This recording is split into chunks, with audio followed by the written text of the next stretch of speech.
murumva radiyo ijwi ry'Amerika ivugira i Washington DC mu kinyarwanda no mu kirundi, muri kumwe na Jeffrey Mutagoma n'umwanya w'amakuru duhera ku yo hirya no hino ku isi twateguriwe kandi tugiye kugezwaho na Aloys Bigirimana.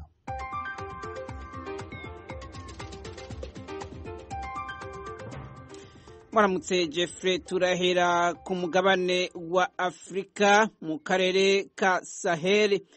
Burkina Faso yarashize igice c'uburaruko hamwe n'ibindi bice byo hagati hashira ubuseruko mu bihe vya couvre-feu kugira vyorohe kugwanya iterabwoba. Umunyamabanga mukuru w'ubutegetsi bw'intara zo mu buraruko Kuilga Albert Zongo yavuze ko iryo ziririza ryo kudatembera mu ijoro ryatanguye gushigwa mu ngiro ejo kw'itariki ya gatatu z'uku kwezi kwa gatatu gushika itariki 31 z'uku kwezi. Zongo yavuze ko iyi ngingo izofasha igisirikare muri ako karere gahana urubibe na Mali guhangana n'abo yise abakora iterabwoba ryatanguye mu mwaka wa 2015. Ibitero by'abajihadiste vyariyongereye muri uyu mwaka muri Burkina Faso bihitana ubuzima bw'abasivile n'abajejwe umutekano batari bake. Igisirikare ca Burkina Faso catangaje jo ku munsi w'Imana ko igitigiri ifata kibanza cabishwe mu buraruko mu mutego baguyemwo ku itariki ya 17 z'ukwezi kwa kabiri gishitse ku basirikare 51. Umuhari w'iterabwoba wa leta ya Kisilamu waremeye ko ari we wabishe. Nico gitero kimaze guhitana abajeje umutekano benshi muri Burkina Faso kuvaho kapitene Ibrahim Traoré afatiye ubutegetsi biciye muri coup d'etat yabaye mu kwezi kw'icenda k'umwaka uheze. Muri ako karere nyene ariko ni muri Nigeri, abagabo bitwaje ibigwanisho biremereye barateye batako baraturira ikirindiro c'igipolisi kiri ku rubibe hagati y'ico gihugu ca Nigeri na Burkina Faso. Igipolisi ca Nigeri kivuga ko vyabereye mu karere ka Makalondi ku munsi wa gatandatu kandi ko umuntu umwe yahakomerekeye. Ikirindiro c'igipolisi ci Makalondi carigeze gutegwa mu kwezi kw'icumi na kabiri 2021. Abantu batandatu barimwo umujandarume, abakozi babiri ba douane hamwe n'abasivile batatu barishwe ico gihe. Makalondi ni ikomini iherereye mu manuko bushira uburengero bw'intara ya Tiraberi mu karere kiswe akimbibe zitatu hagati ya Nigeri, Burkina Faso na Nigeri na Mali. Haciye imyaka itari mike ako karere gategwa n'imihari y'abajihadiste naho karungitswemwo inteko z'akarere. Washington, ijwi ry'Amerika. Muyavugwa mu makungu, chancelier w'Ubudagi Olaf Scholz avuga ko hazoba inkurikizi mu gihe Ubushinwa bworungikira ibigwanisho Uburusiya mu ntambara burimwo mu gihugu ca Ukraine. Ariko chancelier yavuze ko yizigiye ko Ubushinwa butazobikora.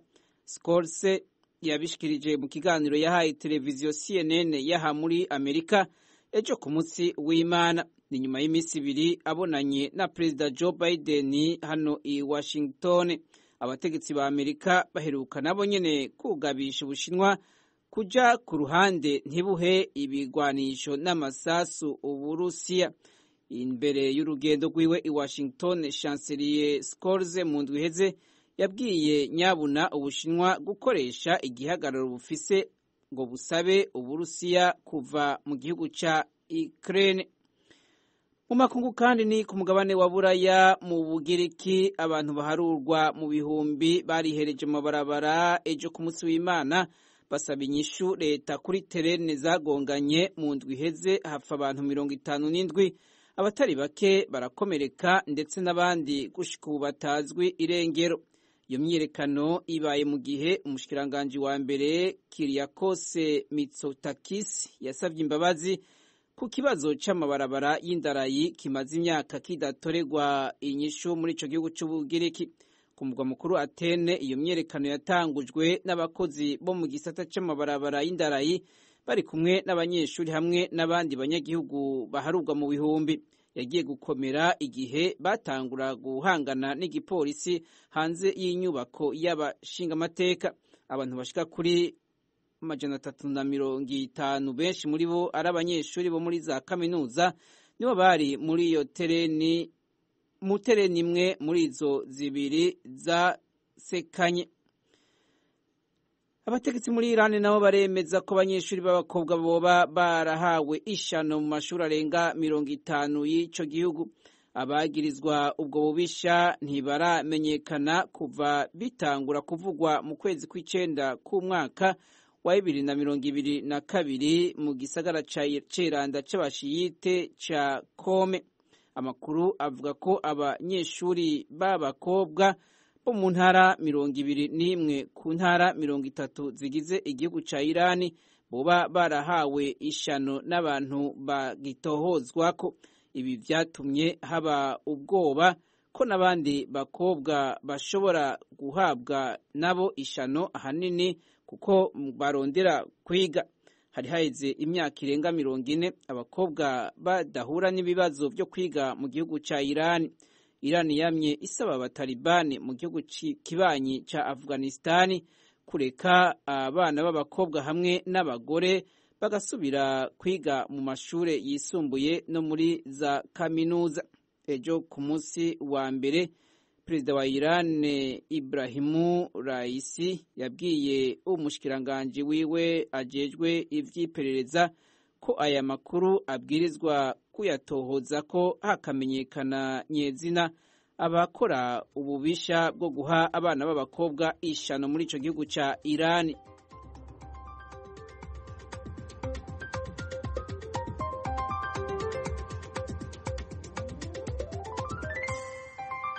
Alois Bigirimana urakoze kutugezaho ayo makuru.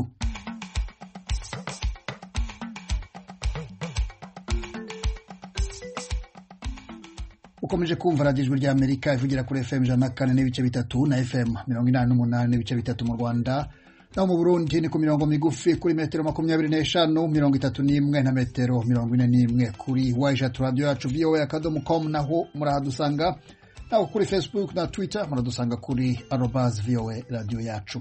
Ingingo z'ingenzi z'amakuru tubafitiye muri iki gitondo: muri Republika ya Demokarasi ya Kongo abasivili babiri n'umusirikare baraye baguye mu bushyamirane hagati y'abanyerondo n'ingabo za leta. Ejo bundi bishe umuntu hari hano kuri depo, ubushize bishe uwundi korera rya mwana, uyu munsi bishe uwundi mu Gasenga. Abo bantu uratekereza ko bari ndani mu mujyi? Ni ukuvuga ngo tubana n'abatwica, ariko inzego z'umutekano ntabwo zibazi kubera iki zitabamenye. Uyu ni umwe mu batuye mu mujyi wa Uvira uri mu burasirazuba bwa Kongo aho ibyo byabereye. Mu Burundi ho ubushinjacyaha bwatanze uburenganzira bwo gushyingura umutegarugori Aline Inarukundo ukekwa kubarishwa n'umugabo we akaba yaramaze iminsi irenga 40 atarashyingurwa. Abitubariye ku telefone mugabo turakeneye ko baduha uruhusha rwanditse kubera byarigeze gushika itariki 3 z'ukwa kabiri aho twatuganije amaziko hageze ku munota wa nyuma kuhamagara inama tukabona birahindutse. Uyu nawe ni Hilaire Desire Nishishikare umuvandimwe wa nyakwigendera. Tubafitiye n'amakuru y'imikino mu Rwanda no mu Burundi ni mu kanya gato.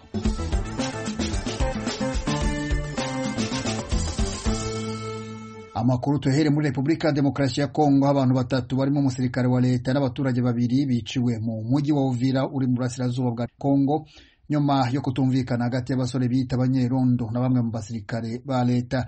Inkuru y'umunyamakuru w'Ijwi ry'Amerika Vedaste Ngabo uri Uvira. Itangazo ryasohowe n'umuyobozi w'urubyiruko muri Uvira Metre Chako Changu vuga yuko mu ijoro ryo kuri wa gatandatu ahagana saa moya z'umugoroba umusore uzwi ku izina rya Ngafwa Mazal wari usanzwe ari umunyerondo yishwe n'abantu bane bitwaje imbunda bamaze kwiba mu maduka tatasharija za telefone. Uyu muyobozi agaragaza yuko muri iryo joro umusirikare wa FARDC ukekwa kuba yagize uruhare mu icwa ry'uwo munyerondo. Rumwe mu rubyiruko rwari rufite umujinya rwagerageje kumwicisha amabuye ariko ntiyapfa.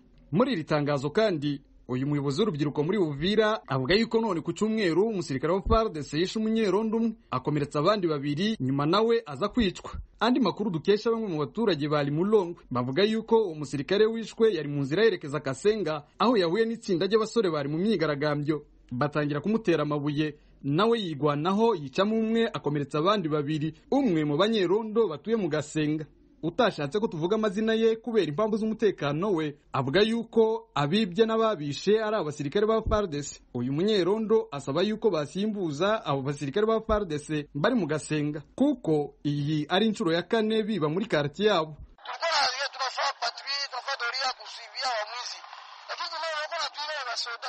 twacungaga uburinzi bwo kwimira abajura ariko batwiba ni abasirikare kuko iyo dufashe abajura dusanga ari abasirikare. Turasaba abayobozi ba leta ko bareba uburyo basimbuza abasirikare kuko kugira ngo baze tujye gufatikanya mu kurwanya M23 nibo bari kutwicira urubyiruko.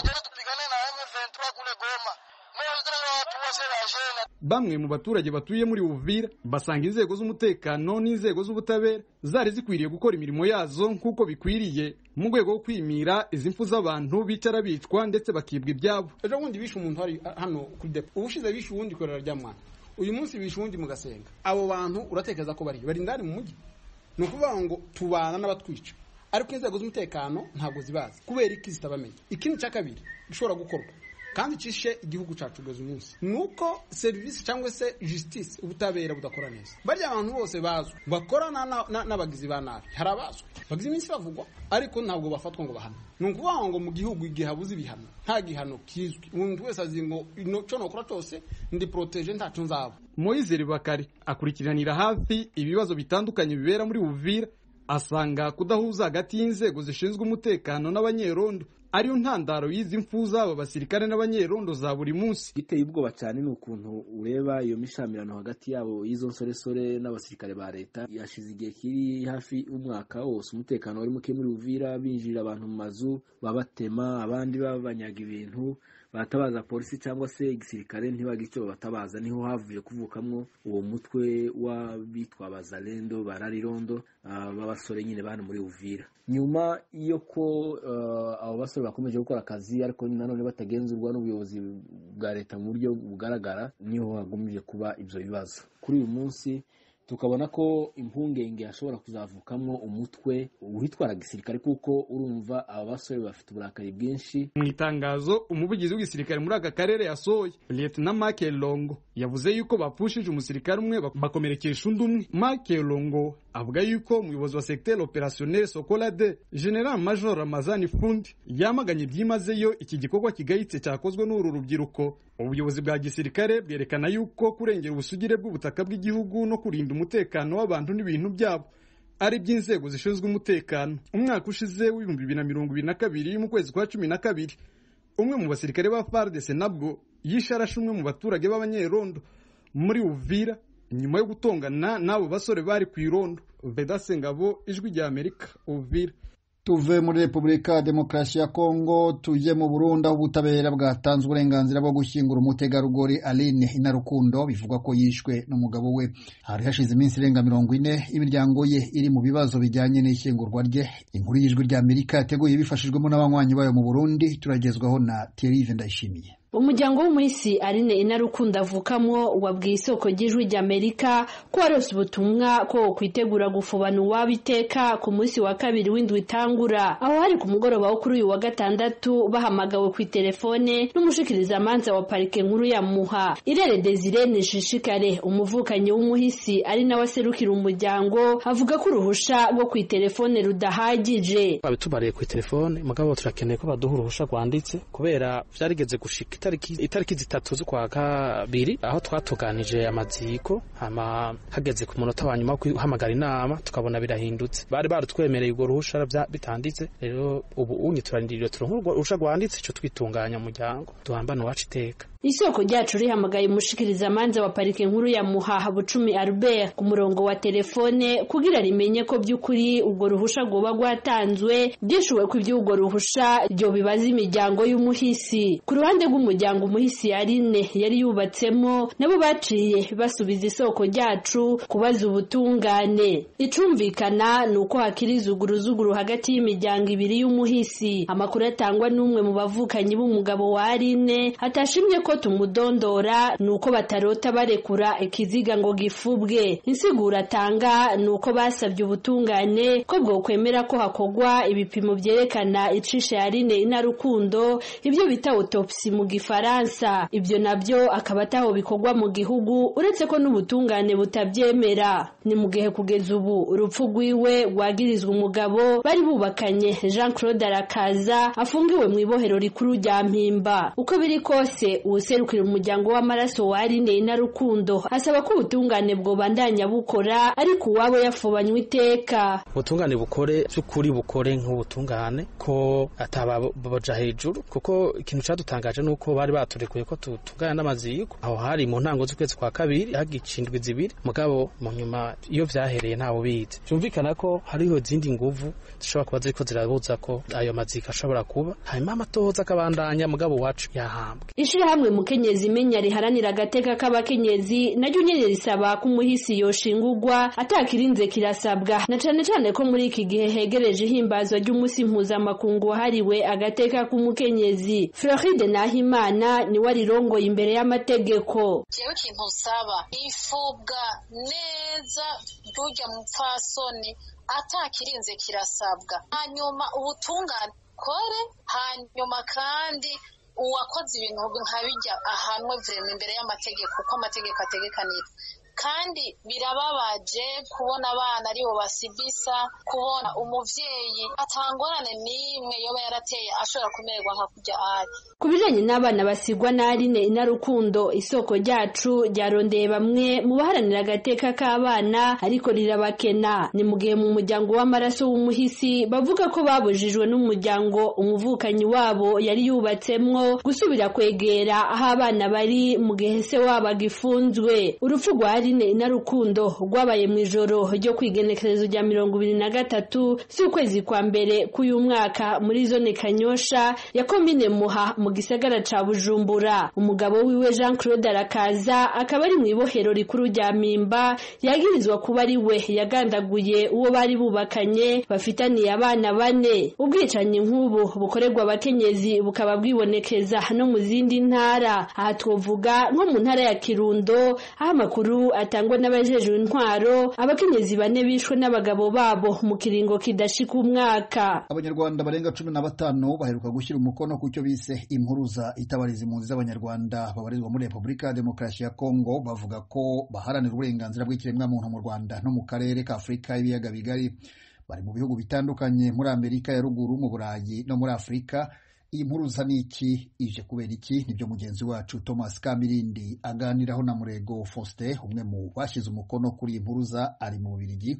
Murego atangira asobanura iby'impunzi z'abanyarwanda, kuko leta y'u Rwanda yavuze ko guhera tariki ya mbere y'ukwa mbere mu 2017 nta munyarwanda avuye mu gihugu kuva mwaka w'1959 kugera mwaka w'1998 uzongera kwitwa impunzi. Ibyo ngibyo ni leta y'u Rwanda nyine ibivuga, wagira ngo ntabwo iba muri inosi. Muri Kongo rero barimo rwose kandi ni benshi. Ni nacyo gihugu ntekereza gifite impunzi nyinshi z'abanyarwanda. Mufite imibare barangana iki? Dufite imibare ukurikije ibarurwa ryakozwe n'ikigo cy'igihugu kita ku mpunzi yo muri Kongo, gifatanije n'igice n'ishami ry'umuryango w'abibumbye wita ku mpunzi ariyo bita HCR. Mu 2014 bari bashoboye kubarura 245 by'impunzi z'abanyarwanda bari babaruye, ariko ntabwo bari abo gusa kuko hari aho batagera. Ni ukuvuga iki? Ni ukuvuga ko umubare ni muto, bari batanze wari muto ugeranije n'impunzi z'abanyarwanda zari ziri icyo gihe. Noneho ubu ngubu niba mwarakurikiranye amatangazo ya ministre uriya muvugizi wa guverinoma ya Kongo, aherutse kwemeza ko muri Kongo harimo nibura 200,000 by'impunzi z'abanyarwanda. Ubwo bavugaga ko bagombye kujya inama n'u Rwanda kugira ngo bige buri wese kuntu yafata impunzi, buri gihugu cyafata impunzi zacu. Ngewe ndahamya ko abanyarwanda b'impunzi bari muri Kongo barenze iyo mibare yose, bakaba barenze 500,000.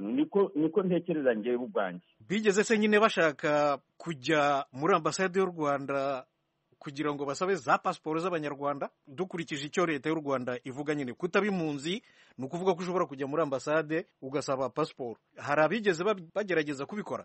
Iyo bashaka gutahuka, impamvu zatumye bahunga ziba zitakiriho, bari gutahuka, ntabwo bari kumanza kujya Kinshasa kujya gusaba pasiporo. Urabona ahantu baherereye abenshi bari muri Kivu y'amajyaruguru na Kivu y'amajyepfo bashobora kugenda n'amaguru bakambuka imipaka bakasubira mu Rwanda, ariko impamvu batatahuka nyine ni nayo mpamvu natwe tudatahuka, ni uko mu Rwanda hari uguhonyora uburenganzira bw'ikiremwamuntu n'abarimo barahunga ubu ngubu. Buri munsi hari abanyarwanda benshi barahunga. Ntuye mu Bubiligi, mpora mbona abantu b'abavandimwe baje buri munsi. Kuri telefone dufite Levin Ntahunga. Jendi mperereye muri Finland. Finland ni mu majyaruguru y'Uburayi. Yes. Burya uri kuraba urwankano ruri hagati y'u Rwanda na Congo, uvyihweje neza ubashishoza Jembo Rumengo ubwo rwanko rwaturutse kuri izo mpunzi nyene, kubera zibayeho zitiyandikishije ko ari impunzi ngo zibe mu makambi nk'izindi mpunzi tuzi, zibayeho nk'abanyagihugu ba Congo, kandi hakaca habamwo iyindi pariti ija muri bajya ba FDLR, ukasanga u Rwanda nago rubona ati hari ahantu dufiseyo aba FDLR bashaka kutugwanya, hanyuma Congo nayo ikabona kumengo aba FDLR nabo byokorana, ukasanga hagati y'ivyo bihugu bibiri hari ikintu kitumvikanako. Ijwi rya Amerika noneho duhamagare na Emmanuel Muhayimana. Ndi mu Rwanda mu ntara y'Amajyepfo. Yego, uwo mutumirwa mwamudutumiriye ko arimo gutabariza impunzi z'abanyarwanda ziri muri Congo, ariko se nyene bari gutabariza kugira ngo zibashe guhunguka cyangwa n'ubwicanyi bwihariye ziri gukorerwa amabi mu gihugu zahungiyemo? Ntahunga yatangiye avuga igitekerezo cye, avuga impamvu zo kurwana zitera ubwumvikane buke hagati ya Congo n'u Rwanda. Avuga ko ari ziriya mpunzi zibitera, ko zanze kuza ngo mu nkambi, ko zanze kwibaruza. Ntahunga nta makuru afite kuko gushyira ibitekerezo nk'ibi gutya nyine ni uko atasobanukiwe n'ikibazo uko cyagenze. Ndamwibutsa ko ziriya mpunzi zayigeze kuba mu nkambi, ziriya nkambi za Kibumba, za Katari n'izindi zari ziriho kuva bahunga mu Rwanda muri 1994. Izo nkambi zaje guterwa na FPR, zimwe zishobora guhungira kure, izindi bazicura mu Rwanda ku ngufu. Hanyuma bamaze kuzirukana aho zabaga, umuryango ushinzwe impunzi ariwo HCR yahise ireka kuzifasha. Ubwo bahungira mu mashyamba ya Congo, muri izo zone za Rucuru n'ahandi, bakirwa n'abaturage bagerageza kubaho. Ariko nk'uko nabisobanuye, hari ibarura ryakozwe na HCR ifatanyije n'umuryango ushinzwe impunzi wa Congo. Babarura 250,000 by'impunzi z'abanyarwanda, bazi ko izo mpunzi ziriho, ariko HCR ntiyigeze ishaka kongera kuzifasha. Ntabwo rero ikosa ari iry'impunzi, ikosa ni irya HCR itarashatse gufasha izo mpunzi, kandi izi neza ko impunzi ziriho. Ariko ntabwo baba mu nkambi. Ntabwo baba mu nkambi ngo ni inkambi z'abanyarwanda, oya, baba mu nkambi iyo batewe bakagenda ikivunge n'abakongomani. Iyo babateye hamwe n'abaturage baragenda bakaba baba mu nkambi wenda yaba yegereye n'ahari abantu bo kubafasha kubaho. Ariko ubu ngubu icyo ndicyo ni uko impunzi z'abanyarwanda turi gutabariza nta nkambi yitwa ko ari yazo ihari. Ukomeje kumva radiyo Ijwi ry'Amerika ivugira i Washington DC mu Kinyarwanda no mu Kirundi. Tugeze mu mwanya w'amakuru y'imikino, tuyahere mu Burundi aho ikipe ya Remesha yegukanye intsinzi nyuma yo gutsinda Urunani mu mikino ibanziriza irushanwa ryateguwe n'ishyirahamwe rya basketball mu Burundi. Remesha yatsinze Urunani ku manota 67 kuri 55.